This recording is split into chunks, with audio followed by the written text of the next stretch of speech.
आम्ही विसरू जायना. तर तेमी ते काम करून दाखयलें आनी डे एंड नायट वर्क केलें आनी आज 3रं वर्स 3rd इयर आज हिंगा प्रत्येक वर्सा सेलिब्रेशन करता आनी डिफरंट लोकांक हाडून सन्मान करचे. आलची 3 सन्मान मूर्ती जी आसा पळय हे विशेष म्हूण सांगूंक हरकत ना. कित्याक ಎಲ್ಲ ಜನರಿಗೆ ವಿಶೇಷವಾಗಿ ರಘು ಮತ್ತು ರಘು ಅವರ ಒಂದು ಮಿತ್ರ ಬಂಧವರು ಇರ್ಬೋದು, ಮತ್ತು ಅವನು ಎಲ್ಲ ಸ್ಟೂಡೆಂಟ್ಸ್ ಅವ್ರಿಗೆ ಎಲ್ಲರೂ ಕರ್ಕೊಂಡು ಹೋಗ್ತಾನೆ, ಬಿಡೋದಿಲ್ಲ ಅವನು. 15 ಆದರೂ ಅಡ್ಡಿಲ್ಲ, 20 ಆದರೂ ಅಡ್ಡಿಲ್ಲ, ಬಸ್ ನಡೆಸುವವನೇ ಅವನು. ಅಂತ ಒಂದು ವ್ಯಕ್ತಿತ್ವ ನಮ್ಮಲ್ಲಿ ಇದೆ. ಮತ್ತು ಎಲ್ಲ ವಿಷಯದಲ್ಲಿ ಕಾರವಾರದಲ್ಲಿ ನೀರು ಇಲ್ದಿದ್ರು ಬಿಡೋದಿಲ್ಲ, ಕಾರವಾರದಲ್ಲಿ RTO ಏನಾದರೂ ಲಫಡ ಮಾಡಿದರೂ ಬಿಡೋದಿಲ್ಲ, ಅಲ್ಲಿ ಕೆಲಸ ಮಾಡ್ತಾನೆ ಆದರೂ ಬಿಡೋದಿಲ್ಲ.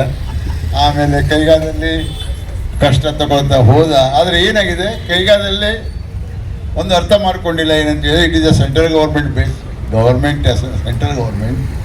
Central government has to take a call. ಏನಂತ ಹೇಳಿದ್ರೆ ಸೆಂಟ್ರಲ್ ಗೌರ್ಮೆಂಟಿಂದ ಯಾವುದೋ ಬಂದರೆ ಅದು ಕಾಮನ್ ಫಾರ್ ಆಲ್ ಅಂತ ಆಗ್ತದೆ. ಕರ್ನಾಟಕ ಸರ್ಕಾರದಲ್ಲಿ ಮಾನ್ಯ ಘನವೆತ್ತ ಮುಖ್ಯಮಂತ್ರಿಯವರೇ ನಮ್ಮ ಸಾಹೇಬರು ಮಾತು ಕೇಳ್ತಾರಂದ್ರೆ ನಮ್ಮ ಸಾಹೇಬರು ತಾಕತ್ ಎಷ್ಟಿರಬೇಡ. ಸೂಪರ್ ಸ್ಪೆಷಲಿ ಆಸ್ಪತ್ರೆಗೆ 100 ಕೋಟಿ ಸ್ಯಾಂಕ್ಷನ್ ಮಾಡ್ಕೊಂಡ್ ಬಂದ್ರು. ನಾನು ಶಾಸಕರಿಗೆ ಒಂದೇ ಹೇಳಲಿಕ್ಕೆ ಇಷ್ಟಪಡ್ತಾ ಇದ್ದೇನೆ. ಶಾಸಕರೇ, ನಾವು ಪಾದಯಾತ್ರೆ ಮಾಡಿದೀವಿ, ಸುಮಾರು ಒಂದು 50 ಕಿಲೋಮೀಟರ್ ನಡ್ಕೊಂಡು ಹೋದ್ವಿ. ಯುವಕರಿದ್ರು, ಹಿರಿಯರಿದ್ರು, ಎಲ್ಲ ಸಮಾಜ ಬಾಂಧವರು ಅದರಲ್ಲಿ ನಮ್ಮ ಒಂದು ಪಾದಯಾತ್ರೆಯಲ್ಲಿ ಇದ್ರು. ಆದ್ರೆ ಸರ್, ಇಲ್ಲಿ ಏನಾಗಿದೆ ಅಂದ್ರೆ ನಮ್ಮ ಕಾರವಾರ ಅಂಕೋಲ ಕ್ಷೇತ್ರದಲ್ಲಿ ನಾವು ಈ ಕಡೆ ಸೀಬಡಿ ಕೊಟ್ಟಿದ್ದೇವೆ, ಈ ಸೈಡ್ ಕೈಗಾ ಕೊಟ್ಟಿದ್ದೇವೆ, ಈ ಕಡೆ ಬಿಲ್ಟಿ ಕೊಟ್ಟಿದ್ದೇವೆ. ಸರ್, ಈಗ ನಾವು ನೋಡುವ ಸರ್, ನೀವು ಬಹಳಷ್ಟು ಹೋರಾಟ ಮಾಡಿದ್ರೆ, ನಮ್ಗೆ ಗೊತ್ತಿಲ್ಲ ಮಾಡಿದ್ರಿ ನೀವು. ಸೀಬಡಿ ಡೆಲ್ಲಿ ಹೋಗಿ ಬಂದ್ರಿ, ನಮ್ಗೆಲ್ಲ ಗೊತ್ತಿದೆ. ಪರಿಹಾರ ತಂತ್ರಿ ಅದೆಲ್ಲ ನಮ್ಗೆ ಗೊತ್ತಿದೆ ನಿಮ್ಮ ಬಗ್ಗೆ. ರೈಲ್ವೆದಲ್ಲೂ ನೀವು ಹೋರಾಟ ಮಾಡಿದ್ರಿ, ಎಲ್ಲ ಕಡೆ ಹೋರಾಟ ಮಾಡಿದವರು ನೀವು. 2015 ಅಲ್ಲ 2012 ಇಂದ ಹೋರಾಟ ಮಾಡ್ತಿದ್ರಿ, 2010 ಇಂದನೂ ಕೂಡ ಹೋರಾಟ ಮಾಡಿದ್ರಿ. ಆದ್ರೆ ನಮ್ಮ ಶಾಸಕರಾಗಿ ನೀವು ಆಯ್ಕೆ ಆಗಿದ್ರಿ. ಆದ್ರೆ ಕೈಗಾದಲ್ಲಿ ಇವತ್ತು ಏನ್ ನಡೀತಾ ಇದೆ ಅಂದ್ರೆ, ಕೈಗಾದಲ್ಲಿ ಎಲ್ಲ ಹೊರ ರಾಜ್ಯದವರು ಬಂದಿದ್ದಾರೆ, ನಮ್ಮವ್ರು ಯಾರು ಇಲ್ಲ. ಎಲ್ಲ UP, ಬಿಹಾರಿ, ಆಸಾಮಿ ಎಲ್ಲ ಅವರೇ, ತಮಿಳ್ನಾಡು, ಕೇರಳದವರು. ನಮ್ಮವ್ರು ಎಲ್ಲಿ ಹೋಗ್ಬಿಟ್ಟು ಇವತ್ತು ಇಷ್ಟು ದೊಡ್ಡ ಎಲ್ಲ ಜಮೀನು ಕೊಟ್ಟಿದ್ದೇವೆ, ಇಷ್ಟೆಲ್ಲ ಅವ್ರಿಗೆ ಮನೆ ಮಠನ ಕಳೆದು ಕೊಟ್ಟಿದ್ದೇವೆ. ನಮ್ಮವ್ರು ಯಾರು ಇಲ್ಲ. ಬೆರಳಿಕೆ ಅಷ್ಟರಲ್ಲಿ ನಮ್ಮ ಯುವಕರು ಇವತ್ತು ಕೆಲಸ ಮಾಡ್ತಾರೆ. ಸರ್, ಒಂದು ನೀಟ್ ಎಕ್ಸಾಮ್ ಅನ್ನ ಇವರು ಧಾರವಾಡ ಹಾಕಿದ್ರು, ಹುಬ್ಳಿ ಹಾಕಿದ್ರು, ಶಿವಮೊಗ್ಗ ಹಾಕಿದ್ರು. ನೀಟ್ ಎಕ್ಸಾಮ್ ಅನ್ನ ನಾವು ಹೋಗಿ ಹೋರಾಟ ಮಾಡಿದ್ವಿ. ಎಲ್ಲ ಮುಖ್ಯಮಂತ್ರಿಯನ್ನ ಮತ್ತೆ ಎಲ್ಲ ಸ್ಥಳೀಯರನ್ನ ಭೇಟಿ ಮಾಡಿಕೊಂಡು ನಾವು ಆ ನೀಟ್ ಎಕ್ಸಾಮ್ ಅನ್ನ ಇಲ್ಲೇ ತಂದ್ವಿ. ಇವತ್ತು ಇವ್ರೇನ್ ಹೇಳ್ತಾ ಇದ್ದಾರೆ, ನಮ್ಮ ಕೈಗಾದಲ್ಲಿ ಮೊನ್ನೆ 2 ತಾರೀಕು, 8 ತಾರೀಕು, 10 ತಾರೀಕು, 12 ತಾರೀಕಿಗೆ ಎಲ್ಲ ಶಿವಮೊಗ್ಗ, ಹುಬ್ಳಿ, ಧಾರವಾಡ ಮತ್ತೆ ಬೆಂಗಳೂರಲ್ಲಿ ಎಕ್ಸಾಮ್ ಇಟ್ಟಿದ್ದಾರೆ. ಸರ್, ಇವರು ಕೇಳಿದ್ರೆ ಏನ್ ಹೇಳ್ತಾರೆ ಅಂದ್ರೆ ಕಂಪ್ಯೂಟರ್ ಕೊರತೆ ಇದೆ ಅಂತ. ಒಂದು ನ್ಯಾಷನಲ್ ಈ ನೀಟ್ ಎಕ್ಸಾಮ್ ಡಾಕ್ಟರ್ದು MBBS ಇಲ್ಲ ಇತ್ತು ಎಕ್ಸಾಮ್. ಅವರು ಅದೇ ಹೇಳಿದ್ರು, ಕಂಪ್ಯೂಟರ್ ಇಲ್ಲ, ಕೊರತೆ ಇಲ್ಲ. ನೋಡಿ ಹುಬ್ಳಿ ಧಾರವಾಡದಲ್ಲಿ ಯಾವ ರೀತಿ ಎಕ್ಸಾಮ್ ಆಗತ್ತೆ ಅಂತ ಹೇಳಿದ್ರು ಸರ್. ಆದ್ರೆ ನಾವು ಇಲ್ಲಿ ಹೋರಾಟ ಮಾಡ್ಕೊಂಡು ಆ ಟೈಮಲ್ಲಿ ತೊಗೊಂಡ್ಬಂದ್ವಿ ಸರ್. ಇಲ್ಲಿ 3 ವರ್ಷ ಆಯ್ತು ಈಗ ನೀಟ್ ಎಕ್ಸಾಮ್ ಇಲ್ಲೇ ನಡೀತಾ ಇದೆ. ಸರ್, ಇಲ್ಲಿ ನಮ್ಮಲ್ಲಿ ಎಷ್ಟು ಕೊರತೆ ಆಗ್ತಾ ಇದೆ ಅಂದ್ರೆ, ನಾವು ಹೇಳುದೇನು, ನಮ್ಮ ಯುವಕರಿಗೆ ಕೆಲಸ ಸಿಗಲಿ. ನಮ್ಮ ಯುವಕರು ಹೊರಗಡೆ ಹೋಗ್ತಾ ಇದ್ದಾರೆ, ಗೋವಾ ರಾಜ್ಯಕ್ಕೆ ಕೆಲಸಕ್ಕೆ ಹೋಗ್ತಾ ಇದ್ದಾರೆ, ಭಾರಿ ದುಃಖ ಆಗ್ತಾ ಇದ್ದಾರೆ. ಆದ್ರೆ ಅವ್ರ ಶಾಸಕರಿಗೆ ಅಭಿಮಾನದಿಂದ ಇವತ್ತು ವೋಟ್ ಹಾಕಿ ಶಾಸಕರನ್ನ ಆಯ್ಕೆ ಮಾಡಿದ್ದಾರೆ ನಮ್ಮ ಶಾಸಕರಿಗೆ. ಆದ್ರೆ ಇವ್ರ ಹೋರಾಟದಿಂದ ಕೈಗಾ ಸೆಂಟ್ರಲ್ ಗೌರ್ಮೆಂಟ್ ಇರ್ಬೋದು, ಆದ್ರೆ ಅಡಗಾಡ್ತದೆ. ನಮ್ಮ ಶಾಸಕರು ಒಳಗಡೆ ಹೋದ್ರೆ ಸಾಕು, ಆ ಕೈಗಾದವ್ರು ಎಲ್ಲ ಅಧಿಕಾರಿಗಳು ಶಾಸಕರ ಮುಂದೆ ಬರ್ತಾರೆ. ಇದು ಮಾತ್ರ ಖಡಾಖಂಡಿತವಾಗಿ ನಾನು ಹೇಳ್ತೇನೆ. ಇವ್ರಿಗೆ ನಮ್ಮ ಹೋರಾಟ ಈಗ ಆಗಿದೆ, ನಾವು ನಿಮ್ ಕೈ ಮುಗಿದು ಹೇಳ್ತೇವೆ. ಅಲ್ಲಿ ನಿಮ್ಮ ನೇತೃತ್ವದಲ್ಲಿ ಮತ್ತೆ ಜಿಲ್ಲಾಧಿಕಾರಿ ನೇತೃತ್ವದಲ್ಲಿ ಒಂದು ಮೀಟಿಂಗ್ ಮಾಡಿ ಸರ್. ನಮ್ಮವರು ಎಷ್ಟು ಕಲ್ತಿದ್ದಾರೆ ನೋಡಿ, ಅವರು ಎಷ್ಟು ಕಲ್ತಿದ್ದಾರೆ ನೋಡಿ. ನಮ್ಮಲ್ಲಿ MTech ಆಗೋರು ಇದ್ದಾರೆ, BTech ಆದವ್ರು ಇದ್ದಾರೆ, ಇಂಜಿನಿಯರ್ಸ್ ಇದ್ದಾರೆ, ದೊಡ್ಡ ದೊಡ್ಡ ಗೋಲ್ಡ್ ಮೆಡಲಿಸ್ಟ್ ಇದ್ದಾರೆ. ಅವರನ್ನ ಸರ್ ಏನಾರು ಮಾಡಿ, ಯಾಕಂದ್ರೆ ಮೊನ್ನೆ ಎಕ್ಸಾಮ್ ಕೊಟ್ಟು ಬಂದಿದ್ದಾರೆ ನೋಡಿ. ಈಗ ಎಕ್ಸಾಮ್ ಕೊಟ್ಟವರು ಎಲ್ಲರೂ ಕೂಡ ಚೆನ್ನಾಗಿದೆ ಅಂತ ಪೇಪರ್ ಆಗಿದೆ ಅಂತ ತಗೊಂಡು ನಮ್ಮಲ್ಲಿ ಲ್ಯಾಂಡ್ ಯೂಸರ್ಸ್ಗೆ ಮಾತ್ರ ಒಂದು ಆ ಸೈಡ್ ನಮ್ಮ ಲೋಕಲ್ದವ್ರಿಗೆ ಒಂದು ಪ್ರಿಫರೆನ್ಸ್ ಸಿಗ್ಲಿ ಸರ್. ಆಮೇಲೆ ನೋಡುವಾಗಬೇಕಾದ್ರೆ ನಮ್ಮ ಕಾರವಾರ ಅಂಕೋಲ ಕ್ಷೇತ್ರ ನಂತರ ನಮ್ಮ ಜಿಲ್ಲೆಗೆ ಕೊಡ್ಲಿ, ಬೇಜಾರಿಲ್ಲ ಸರ್.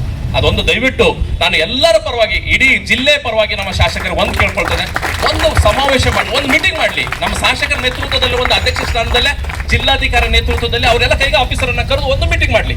ನಮ್ಮನ್ನು ಕರೀರಿ, ನಮ್ದು ಒಂದು ಬೆರಳಗಣಿಸಿ ಒಂದು 10 ಜನ ಬರ್ತೇವೆ, ನಿಮ್ಮ ನೇತೃತ್ವದಲ್ಲಿ ಆಗ್ಲಿ ಅಂತ ನಾನು ಶಾಸಕರಿಗೆ ಮನವರಿಕೆ ಮಾಡಿಕೊಂಡು ಈ ಒಂದು ಸಭೆಯಲ್ಲಿ ಹೆಂಜಾ ನಾಯಕರ ಒಂದು ವೇದಿಕೆ ಮೇಲೆ ಅವ್ರಿಗೆ, ಯಾಕಂದ್ರೆ ಅವ್ರು ಮಾಡ್ತಾರೆ 100% ಮಾಡ್ತಾರೆ. ಕೋಮಾರಪಂತ್ರ ಸಮಾಜದ್ದು ಇದೇ ಹೆಂಜಾ ನಾಯಕರ ಸಮಾಜ ಅಂದ್ರೆ ಕೋಮಾರಪಂತ್ರ ಸಮಾಜದ್ದು ಕೂಡ ಬಹಳಷ್ಟು ಲ್ಯಾಂಡ್ ಹೋಗಿದೆ ನಮ್ಮ ಸೀಬಡದಲ್ಲಿ. ಎಷ್ಟು ಸಿಕ್ತು ನೌಕರಿನೇ ಸಿಗ್ಲಿಲ್ಲ ನಮ್ಮಲ್ಲಿ. ಈಗ ನಾನು ಲ್ಯಾಂಡ್ ಸರ್, ನಂದು ಎಕರೆ ಜಮೀನು ಬಹಳಷ್ಟು, ನಮ್ಮನೇಲಿ ಯಾರಿಗೂ ಸಿಗ್ಲಿಲ್ಲ. ಸರ್ಕಾರಿ ನೌಕರರೇ ನೇವಲ್ದಲ್ಲಿ ಇಲ್ಲ ನಮ್ಮವರು. ಈ ರೀತಿ ಆಗ್ತಾ ಇದೆ ನಮ್ಮಲ್ಲಿ. ಒಂದು ಮೀಟಿಂಗ್ ಆಗಲಿ ಅಂತ ನಾನು ಕೇಳ್ಕೊ, ಎಲ್ಲರ ಪರವಾಗಿ ನೀವು ಕೇಳ್ಕೊಳ್ತಾರೆ. ನಮಗೂ ಒಂದು ಸ್ವಲ್ಪ ಕರೆದು ಬಿಡಿ ನಿಮ್ಮ ಇದಕ್ಕೆ, ನಾವು ಉತ್ತರನ ಕೊಡ್ತೇವೆ ಸರ್ ಅದನ್ನ. ಯಾಕಂದ್ರೆ ನಾವು ಒಂದು 50 ಕಿಲೋಮೀಟರ್ ನಡೆದೋಗಿದ್ದೀವಿ ಸರ್, ಪ್ರಾಮಿಸ್ ಆಗಿ ಹೇಳ್ತೇವೆ 50 ಕಿಲೋಮೀಟರ್ ನಡೆದಿದ್ದೀವಿ ಸರ್. ಎಲ್ಲೂ ಕೂಡ ನಾವು ಒಂದು ವೆಹಿಕಲ್ ಅನ್ನ ಯೂಸ್ ಮಾಡಲಿಲ್ಲ, ಯಾವ್ದು ಇದು ಯೂಸ್ ಮಾಡಿ. ಪೊಲೀಸ್ ಡಿಪಾರ್ಟ್ಮೆಂಟ್ ಬೇಕಾದ್ರೆ ಇಲ್ಲೇ ಇದ್ದಾರೆ ಎಲ್ಲರೂ, ನಾವೆಲ್ಲ ವಿನಯ್ ಎಲ್ಲರೂ ಇಲ್ಲೇ ಇದ್ದಾರೆ, ಎಲ್ಲ ಇವರೆಲ್ಲ ಹೋದವ್ರಿ ಸರ್. ಪ್ಲೀಸ್ ಅದು ಸದನದಲ್ಲಿ ಆಯಾ ಭಾಗದಲ್ಲಿ ನಾವು ಒಂದು 2 ನೀವು ಹೇಳಿದ ಪ್ರಕಾರ ನಾನು 2 ಆಧಾರ ಹುಡುಕಿದ್ದೇನೆ. Let me try along with you, no problem. ಆದರೆ ಅದೇನಾಗ್ತದೆ, ಅದು ಒಂದು ಗವರ್ಮೆಂಟ್ ಗ್ಯಾಜೆಟ್ ನೋಟಿಫಿಕೇಶನ್ ಆದಾಗ ಸೆಂಟ್ರಲ್ ಗವರ್ಮೆಂಟ್ ಅಂದರೆ ಏನು, centrally located all the people ಅಂತ ಆಗ್ತದೆ. ಇಲ್ಲಿ ಬಂದಾಗ ಏನು ಮಾಡ್ತಾರೆ, ಇಲ್ಲಿ ಬಂದಾಗ ಯಾವ ಆಫೀಸರ್ಸ್ ಇಲ್ಲಿ ಹೆಚ್ಚಿರ್ತಾರೆ ಅದಕ್ಕೇನಿರ್ತದೆ 85 ಮಾರ್ಕ್ಸ್ ಇರ್ತದೆ ಅಂತ ತಿಳ್ಕೊಡೋಗಿ. 15 ಮಾರ್ಕ್ಸ್ ಯಾರದ್ದು ಇರ್ತದೆ, ಡಿಪಾರ್ಟ್ಮೆಂಟ್ನವ್ರದ್ದು ಇರ್ತದೆ. ಆ 15 ಮಾರ್ಕ್ಸ್ನಲ್ಲಿ ಅವರು ಅಡ್ಜಸ್ಟ್ ಮಾಡ್ಕೊಂಡು ಹೋಗ್ಬಿಡ್ತಾರೆ. ಅವ್ರದ್ದೇ ಒಂದು ಕಮಿಟಿ ಇರ್ತದೆ. ಆ ಕಮಿಟಿಗೆ ಮೊದಲೇ ಹೇಳ್ತಾರೆ ಅವರು, ನೀವು ಇದನ್ನು ನಾವು ಇವ್ರಿಗೆ ಚಾಯ್ಸ್ ಮಾಡುವ ಅಂತ ತಿಳ್ಕೊಂಡು. ಆದರೆ ನಾವು ಅದಕ್ಕೆ ಏನಾದರೂ ಪ್ರಯತ್ನ ಮಾಡಬೇಕಂತಾದರೆ ಸ್ಟೇಟ್ ಗವರ್ಮೆಂಟು ಒಂದು ಪ್ರಪೋಸಲ್ ಹೋಗಬೇಕು, ಆಮೇಲೆ ಸೆಂಟ್ರಲ್ ಗವರ್ಮೆಂಟ್ನಲ್ಲೂ ಆ ಪ್ರಪೋಸಲನ್ನು ಕನ್ಸಿಡರ್ ಮಾಡಬೇಕು. ಇವತ್ತು ನಾನು 2 ಮಾತು ಹೇಳಿದ್ದೆ, ನಿಮ್ಗೆ ನೆನಪುಂಟೋ ಗೊತ್ತಿಲ್ಲ. ಇವತ್ತು ನಮ್ಮಲ್ಲಿ ಹಾಲಕ್ಕಿ ಗೌಡರು ಇದ್ದಾರೆ, ಹೌದಾ? ಹಾಲಕ್ಕಿ ಗೌಡರು ಇದ್ದಾರಾ? ಮೇಲೆ ಹೋದರೆ ಕುಳ್ಬಿ ಇದ್ದಾರಾ? ಕುಳ್ಬಿ ಇದ್ದಾರಾ? ಹಾಂ, ಕುಳ್ಬಿ ಇದ್ದಾರೆ, ಹಾಲಕ್ಕಿ ಗೌಡರು ಇದ್ದಾರೆ. ಗೋವಾದಲ್ಲಿ ಕುಳ್ಬಿ ಹಾಲಕ್ಕಿ ಗೌಡರು ಎಸ್ ಟಿ ಮಾಡ್ಕೊಂಡ್ರವ್ರು ಮೊನ್ನೆ. ನಮ್ಮಲ್ಲಿ ಯಾವಾಗಲೂ ಮಾಡೋದಿಲ್ಲ. ಯಾಕಂತ ಹೇಳಿದರೆ ಕಾಂಗ್ರೆಸ್ ಮಾಡಿದರೆ BJP ಹೆಸರು, BJP ಮಾಡಿದರೆ ಕಾಂಗ್ರೆಸ್ ಹೇಳಿದ್ದಾರೆ. ಸೆಂಟ್ರಲ್ ಗೌರ್ಮೆಂಟ್ ಅನ್ನೋದು हात लावू द्या आमगेर